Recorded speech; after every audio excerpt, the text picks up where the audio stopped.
Si l'on parle de résistance à la corrosion et de qualité de la peinture, alors elle est à un assez bon niveau, mais uniquement sur les voitures produites avant 2005.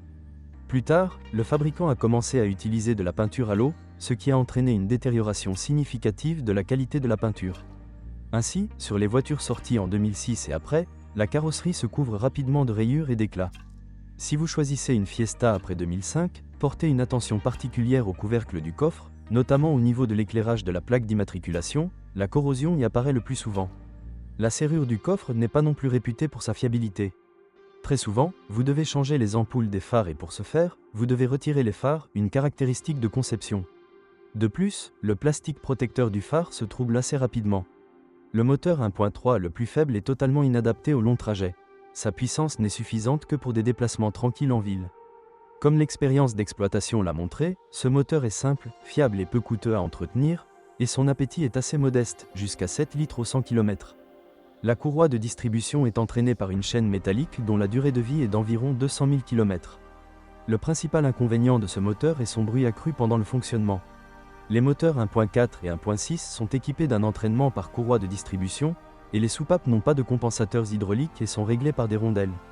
Le remplacement de la courroie et le réglage des soupapes doivent être effectués au moins une fois tous les 80 000 km. Le principal avantage de ces moteurs est qu'ils peuvent facilement digérer non seulement l'essence 95, mais également l'essence 92. Les voitures équipées d'un moteur 1.6 sont les plus chères du marché, car ces groupes motopropulseurs n'ont été installés que sur les niveaux de finition les plus chers.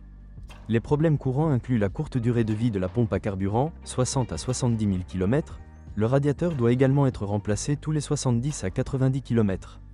Si la voiture devient difficile à démarrer, il est temps de changer les bougies d'allumage et de nettoyer le corps de papillon. Un autre inconvénient important est officiellement considéré comme le manque de maintenabilité de ces moteurs. Autrement dit, une fois que le moteur a épuisé sa durée de vie ou, à Dieu ne plaise, casse la courroie et plie les soupapes, vous devrez changer le groupe motopropulseur. Le plus souvent, les problèmes avec ces moteurs sont dus au fait que les propriétaires les entretiennent très rarement. L'intervalle d'entretien officiel de 20 000 km joue également une blague cruelle. De plus, pour un fonctionnement long et sans problème des moteurs, il est nécessaire de surveiller en permanence le niveau d'huile afin qu'il ne descende pas en dessous du repère moyen de la jauge. Ce n'est que dans ces conditions que les moteurs pourront parcourir jusqu'à 300 000 km sans panne grave.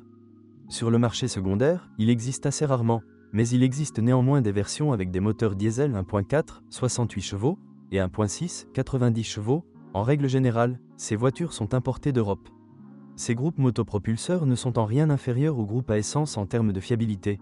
Leur inconvénient majeur est que leur système d'alimentation en carburant est assez exigeant sur la qualité du carburant diesel, ce qui affecte malheureusement un grand nombre de stations-service.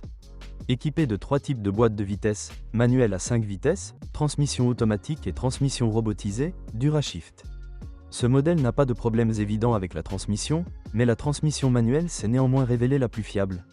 Il dispose de toute une ressource et son embrayage dure en moyenne 100 à 120 000 km. Parmi les points faibles de la mécanique, on peut souligner le joint SPI actuel de l'arbre d'entrée, et si la pièce elle-même coûte 1 centime, alors il faudra débourser environ 70 $ américains pour le travail. De plus, les joints d'arbre d'essieu ne sont pas réputés pour leur durabilité.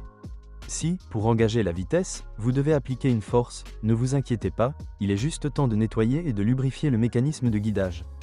Le robot est très similaire à la mécanique, mais l'électronique n'est pas responsable du changement de vitesse. Tout le monde aimera ce type de transmission, comme la transmission automatique. Le fait est qu'en mode automatique, les changements de vitesse se produisent avec des à-coups et des creux notables lors d'accélérations brusques. De plus, lors d'une conduite prolongée dans les embouteillages, ce type de transmission surchauffe assez rapidement. La boîte de vitesse robotisée n'est pas réputée pour sa longue durée de vie. Avec un fonctionnement correct et soigné, sa durée de vie dépasse rarement 120 000 à 150 000 km. Par conséquent, s'il y a le choix entre un robot et une transmission automatique, alors il vaut mieux privilégier la deuxième option. Ce modèle est équipé d'une suspension avant indépendante de type McPherson, et une poutre semi-indépendante est installée au niveau arrière. Si nous parlons de performance et de confort, alors la suspension de la Fiesta ne mérite que des éloges pour ses composants. Le point le plus faible de la suspension, comme sur la plupart des voitures, sont les jambes de force et les bagues stabilisatrices. Leur durée de vie ne dépasse pas 50 millions de kilomètres. En moyenne, une fois tous les 80 000 km, vous devrez changer les rotules. Les roulements de roues, les embouts de biellettes de direction, les blocs silencieux et les joints homocinétiques durent un peu plus longtemps, jusqu'à 100 000 km. Les amortisseurs, les paliers de support et les biellettes de direction peuvent durer de 100 à 120 000 km. En moyenne, les plaquettes de frein durent 50 000 km, les disques plus de 100 000 km. Si vous entendez un grincement désagréable provenant de la suspension arrière pendant la conduite, vérifiez l'état de fixation et l'isolation du câble de frein à main au niveau de la poutre arrière. Ce problème est traité avec 2 tours de ruban électrique. La particularité de la suspension Fiesta est que la panne de l'une des pièces n'est pas toujours accompagnée de sons caractéristiques, essayez donc de vous arrêter pour un diagnostic du châssis 2 à 3 fois par an. Par rapport à la Ford Fiesta de 6e génération, l'intérieur de le 5e semble légèrement archaïque et en quelque sorte sans visage. Mais, malgré le fait que l'intérieur ait l'air rustique, des matériaux de finition d'assez haute qualité sont utilisés ici. Ainsi, par exemple, la partie supérieure du tableau de bord est en plastique souple. Quant à l'isolation phonique, on soupçonne qu'elle n'existe tout simplement pas. Concernant les équipements électriques, les questions se posent le plus souvent concernant la fiabilité des lève-vitres. Si vous êtes propriétaire de ce modèle de voiture, veuillez décrire les problèmes que vous avez rencontrés lors de l'utilisation de la voiture. Peut-être que votre avis aidera les lecteurs de notre site lors du choix d'une voiture. Bonjour les amis, vous cherchez une voiture d'occasion? Vous devez prêter attention au site web carm.pro. Carm.pro est grand catalogue de voitures, moteurs, boîtes de vitesse. Et le meilleur, c'est que vous pouvez trouver des informations sur les pannes de n'importe quelle pièce. Complètement gratuit. Allez sur le site web carm.pro et découvrez tous les éventuels points faibles des voitures d'occasion.